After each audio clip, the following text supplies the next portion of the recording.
Hey everybody, and welcome to 2ZQHT143, where we discuss issues both big and small. I am your host, the very handsome Tim Kirk, and this time I'll be talking about psychos on the loose. First, I've got to start with Pippin. Everything has its season, everything has its time. Show me a reason and I'll soon show you a rhyme. Cats fit on the windowsill, children fit in the snow. Why do I feel I don't fit in anywhere I go? Rivers belong where they can ramble, eagles belong where they can fly. I've got to be where my spirit can run free. Gotta find my corner of the sky. No, I'm no singer. But I'm saying this to point out that different strokes for different folks. And sometimes those strokes are not exactly socially acceptable. Now, I've done podcasts about being involved with, and very unpleasantly and terrifyingly, with a Satan worshiper. I've been a crime victim on a number of occasions. I've been gay bashed violently twice. I've been a passenger in 7 automobile collisions. I have been mugged 11 times. I have been an unwitting, unwilling, unwanted subject of ECT or electroshock therapy. I have been a hostage on a holiday evening at a home of somebody I came to after coming home from my own family's occasion, and I had to hide out from a crazed, drunken gunman holding everybody hostage while he put a .44 Magnum underneath the chin of a wise guy who made a smart alecky remark to him. Now, I've been through a few things. So I'll say this. Many of us spend our entire lives searching. I know I do, to do whatever extent I do, but there is always something nagging at me somewhere in my mind for something else, or for something more, or something different, or something I just can't articulate or explain. It's a rather strange way to approach the subject of the Long Island serial killer. I do have a backstory of this. In the summer of 1980, I flipped burgers at Toa Beach, the beach in Nassau County on the line between Nassau and Suffolk, just west of Gilgo Beach. I worked on the beach and I worked on the marina as well.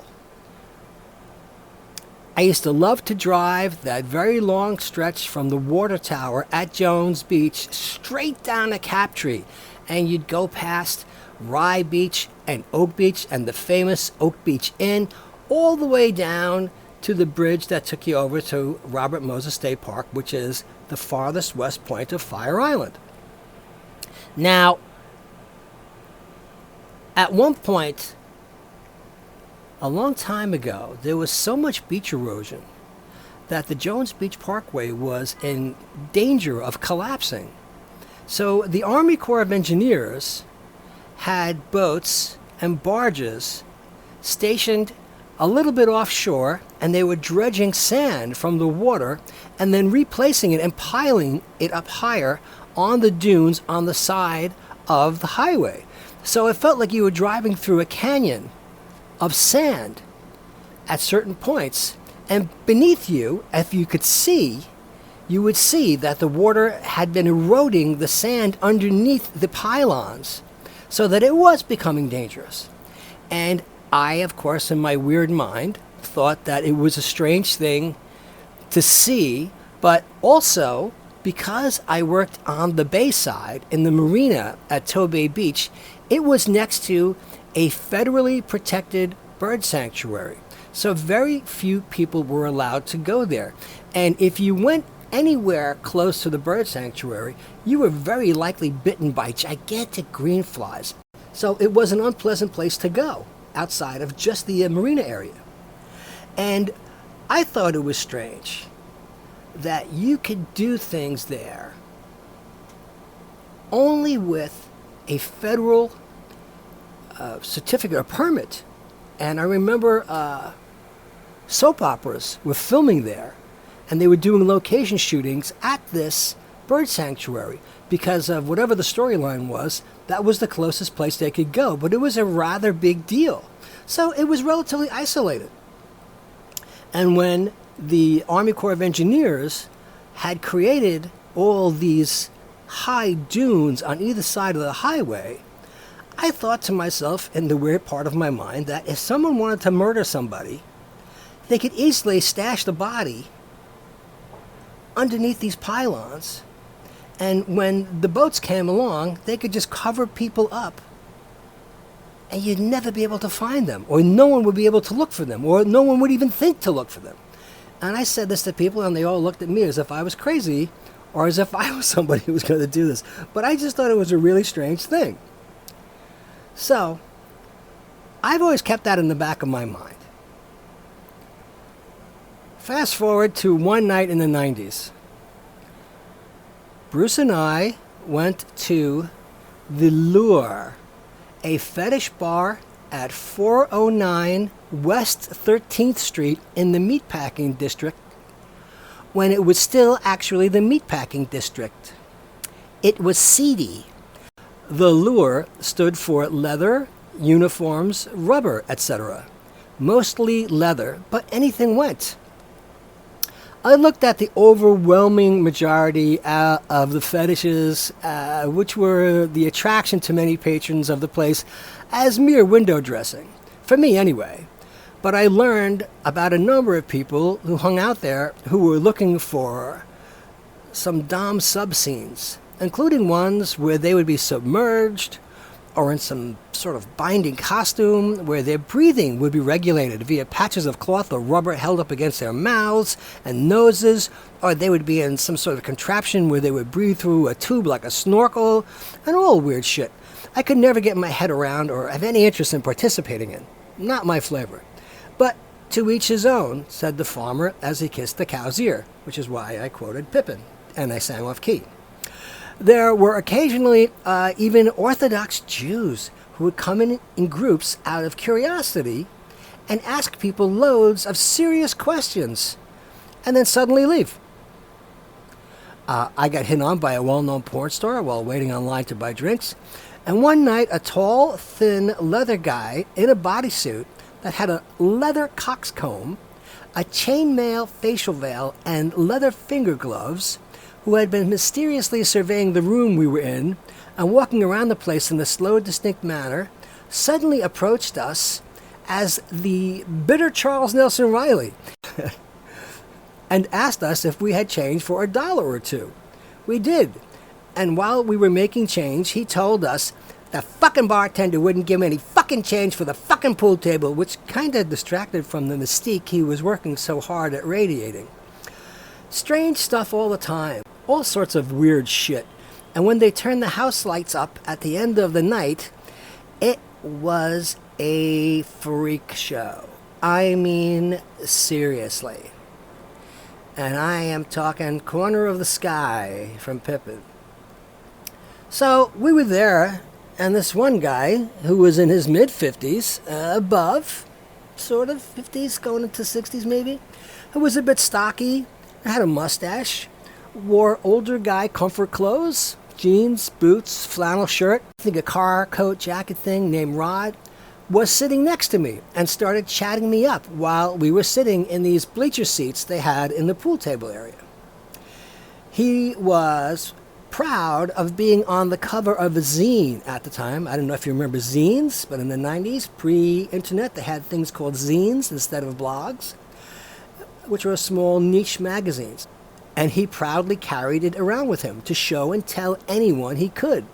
And it was, again, it was pre-internet and made for a niche audience. Rod said he was a trucker. He was the featured cover guy for this zine. He said he lived in Tom's River, 2.5 hours drive away. He told me, And this chilled me to the bone, like as he was telling me, like when the crazy synth music plays on Law and Order and the witness on the witness stand starts to confess to the gruesome crime and it takes them all by surprise and grosses them out.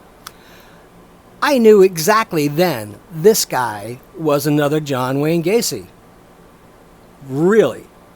That he wanted me, and I assume anyone else who fit his mental picture after I flatly refused, to accompany him back to Tom's River that night in his truck, and this was around midnight, by the way.